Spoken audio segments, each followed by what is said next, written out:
Ay grabe guys, ang dami palang Aerox dito. Oh, meron pa nga ditong NMAX oh. Kumpleto rin pala yung kulay dito. May blue, may black. Tapos ito yung maangas oh, yung kulay white. Grabe, ang dami pala rito. Mga naghahanap pa ng Mio Fazio, meron din dito, Mio Gear. At kumpleto rin yung kulay nila para din sa Mio Gravis. Grabe talaga, 'di ba? May YTX pang negosyo. At syempre pang maangasan na Sniper 155. Tapos ito pa oh, meron pa sila ritong matte green, tapos glossy blue. Uy, ba't dito yung motor ni Motochem? Ayos, ang angas naman yan. Grabe oh, nakikipagsabayan talaga sa mga display oh. Ang kintab pa rin kahit isang taon na. Lupit. So today mga true friend, Motochem nga pala. Nandito nga tayo ngayon sa may Yamaha. Dito sa may San Ignacio, San Pablo, Laguna. So tara check natin kung magkano yung mga motorsiklo dito. Mga Aerox, NMAX. Kasi dami ko nakita eh. So tara. Mga naghahanap ng NMAX. Guys, eto napakaraming display dito. Para siyang glossy white no or pearl white. Tapos ito naman mga glossy. Sa mga naghahanap ng Aerox saka NMAX guys, dito sa may San Ignacio, San Pablo, ang dami. Fazio oh. Ito sa mga naghahanap ng Sniper. So ngayon guys, pasok tayo sa loob. Tanungin natin kung magkano yung mga price. Hello po. So isa-isay natin to guys, ikot tayo. Tapos alamin natin yung mga price nila. YTX 125. Ang price nila rito is 59,900. Down ka ng 3,1, monthly ka ng 3,493. Para dito sa YTX 125. Tapos may promo pa sila rito, free oven toaster. Mio Gear. So meron sila rito nga matte color. Ayan, 2 at 3. So ang price naman nito is, eto check natin dito. Ayan, 81,400. Down ka ng 4,2 and then monthly ka ng 4,6 para dito sa ating mga Mio Gear. At meron ka pa ulit, free oven toaster. Mio Gear S, 86,400. Down ka ng 4,400. And then monthly ka ng 4,920. Para dito sa Mio Gear S. Okay, so mapapansin natin guys, yung upuan. Kapag Mio Gear S, ay ang color brown siya. Okay, and then sa Mio Gear, black lang siya. Mio Gravis naman, may dalawang kulay sila rito. Ito, ang ganda ng kulay nito. No, para siyang brownie effect. Ang price pala niyan guys, 95,900, down ka ng 7,2, monthly ka ng 5,020. Ayan, para sa ating mga Mio Gravis. So ayun yung available color nila rito. Yung kanilang Mio i125, ito yung color na display. Price ito is 79,900, down ka ng 4,100, monthly ka ng 4,569 para sa 3 years yan. Ayan, so meron silang dalawang kulay dito. Glossy na para siyang peach. And then meron din silang matte color, no? Ayun, no? May stop and start system pala to guys. Tapos mga naka blue core na yan. And then ito naman, Mio i125S. Ang cash nito is 84,900. Ganda ng kulay oh. Down ka ng 4,3, monthly ka ng 4,840 para dito sa Mio i125S. So ang ganda ng color niya, no? Ayan yung mga available colors nila dito. Meron tayong iba't ibang kulay dito. Meron tayong pearl white. Ayan, sa mga naghahanap ng mga classic and modern na scooter. Ito na yan guys, yung Fazio. So pearl white, matte orange, and then glossy na red. Ayan o, ganyan yung tsura nyo. Diba, ang ganda. Tapos yung headlight niya ganito, signal light. And then yung kanyang harapan ganyan. So ang price nito is 95,900. Down ka ng 4,900. Monthly ka ng 5,429 para dito sa ating Mio Fazio. So yun guys ha, alam niyo na kung magkano yung price niyan. Sa mga naghahanap naman ng Sniper, eto guys, meron din dito. Ayan oh. So meron sila ritong 4 na kulay. So ito papansin natin dito, glossy siya, and then yung mugs niya kulay orange na. Ganda rin ng kulay nito. Mapapansin natin dito guys sa ganitong mga version, hindi pa siya keyless. Ayan yung ignition nyo. So ito yung mga kulay na hindi pa keyless, no. Ayan, meron din tayong gray. So Sniper 155 ang tawag dito. Ang price ito is 125,900, down ka ng 64, monthly ka ng 7,042 para dito sa ating Sniper 155. And then kung gusto mo naman yung medyo mataas ng konti, ito keyless na to. So may dalawang kulay din tayo rito, may glossy black at meron din tayong matte black. So ang price naman ito is 131,900, down ka ng 67, monthly ka ng 7,421. So ito yung 4 na kulay ng Sniper natin. Sa mugs pa lang alam nyo na kung ano yung difference, 'di ba? Ito all black lang siya. Okay, so angas din to guys. Sniper, ang dami naghahanap nito. Ayan oh. Ganda oh. Ito naman yung isa sa pinakabago nila. Ito nga yung PG1 ng Yamaha. Ayan, so ito yung medyo classic na. Ganda nito guys, may nakita na ako na nakasetup nito eh. Pag na-setupan to pang adventure, ang ganda ng itsura. So ito yung pinaka-latest nila guys dito sa may Yamaha. Tandaan nyo lang, Yamaha PG1. Ayan ang itsura nyo. Ganda, di ba? Ito pa, may display pa sila rito, MT-15. So sa mga naghahanap pa ng MT-15, ito na yun guys. Ito naman yung headlight, talagang napakaangas, futuristic na futuristic. Ganda oh.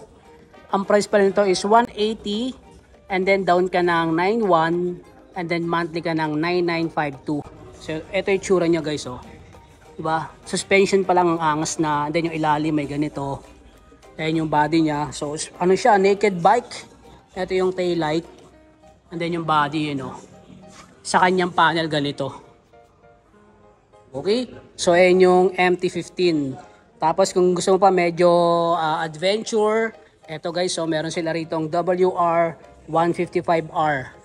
Ayan, so mga gusto mag-trail, eto, pwede na to. Maganda to pang trail. Tingnan mo yung gulong, ang laki. Ang ganda ng suspension. Ganito yung headlight. And then yung body nyo. Diba? So magkano nga ba itong WR155R? Ito ang price niya. So ang price ito is 182,000. Down ka ng 37,800 and then monthly ka ng 7,814 para dito sa WR155. Gando, di ba?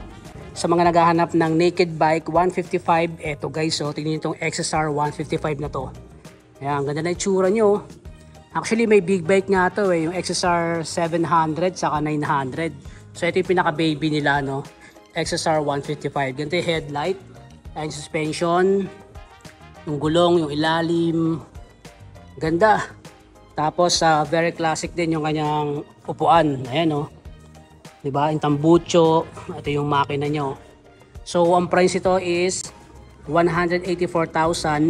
Down ka ng 93. And then monthly ka ng 10,167 para dito sa ating XSR 155. Gando. So ito na guys, sa mga naghahanap ng Aerox saka NMAX, ito pakita ko sa inyo. Mio Aerox S. So dalawang version to, Aerox S saka Mio Aerox, no? Kasi kung bakit dalawang version, kasi ano to, yung isa keyless and then yung isa naman hindi pa siya keyless. Ayan yung ignition nyo. Ayan. So, itong tatlong to, hindi pa siya keyless. Tandaan nyo yung kulay guys. Glossy black, then matte gray. Tapos itong glossy na blue na mayroong combination ng matte gray siya, no?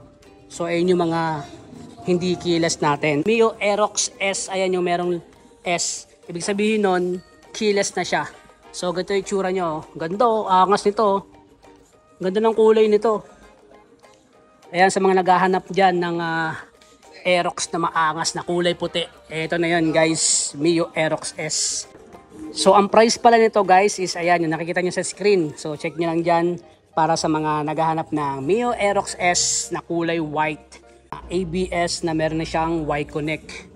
Tapos ito namang version na to, standard natin na non-Y-Connect siya. So ang price nito guys is ito, 125,000. Down ka ng 6,400. And then monthly ka ng 7,048 para dito sa ating black.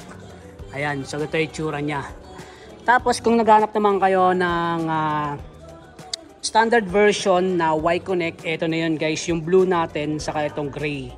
Ayan, so itong dalawa yun. So ang price naman nito is 126,000, down ka ng 6,400 and then monthly ka ng 7,048 para dito sa ating mga Aerox. Ayun, ang gaganda ng kulay, di ba? Pero talaga yung pinaka-bet ko eh. So ito naman guys, yung kanilang NMAX. Ito, makikita natin dito. Meron siya dalawang kulay. So blue, glossy blue, tapos matte black. Ayan, ganda no? So ang price pala nito guys, actually ano to eh, Y-Connect din siya. Tapos ito yung price niya. Ayan, 155,900. Down ka ng 7,900 and then monthly ka ng 8,600. So ayan yung ano niya no, yung price niya. Tapos pakita ko pa sa inyo yung ibang details niya, difference. Ito makita natin dito, yung mugs niya black, ito medyo may pagka gold. Tapos mga keyless na to guys, mga naka-keyless na ABS. So pagdating sa safety feature, meron na lahat yan. And then meron pa sila rito parang color silver. Ayan no. And then yung kanyang mugs, medyo light ng konti compared dito. So ang price naman nito is 153,900. Down ka ng 7,800, monthly ka ng 8,548. So less 3K, ibig sabihin yung 153 less 3K pa. Okay. So 153,900 minus 3K pa yan guys. Para sa mga naghahanap ng NMAX na ito, yung kulay silver. So meron pa pala sila dito, no. Ito pala itsura ng taillight nila, oh. Ayan. So naka-disc brake na yung mga likod ng ng NMAX, no. Compare dito sa Aerox. Yung Aerox kasi hindi pa naka-disc brake, mga naka-drum brake pa tong mga to eh. Kaya yung iba ginagawa, nagpapa-convert sila. So yun, ganito yung motorsiklo natin guys, oh. Ganda, oh. Yun, laki ng compartment, oh. Yan, doon nakalagay yung battery. Then ito yung susi niya. Yan. Okay. So yan yung mga NMAX natin dito. Di ba? Sa mga naghahanap ng X-Max, meron din silang display dito. Lucky, oh. Grabe din may tsura ng kanyang headlight, oh. Ang bagsik, ang sungit, di ba? Ayan, so meron pa siya yung dyan, windshield. Ganito yung kanyang panel, manibela, yan ang itsura nyo. Ganito yung harapan. And then yung kanyang upuan, ang lapad. Ang ganda rin ng pagkakagawa dito, pulido. Ito yung body. Ayan, yung makina. And then yung tambucho. Taillight niya, ang ganda rin, no? Tapos sa panggilid, ayan. Ayan, no? Diba? Ang angas, may paganto pa siyang effect, oh.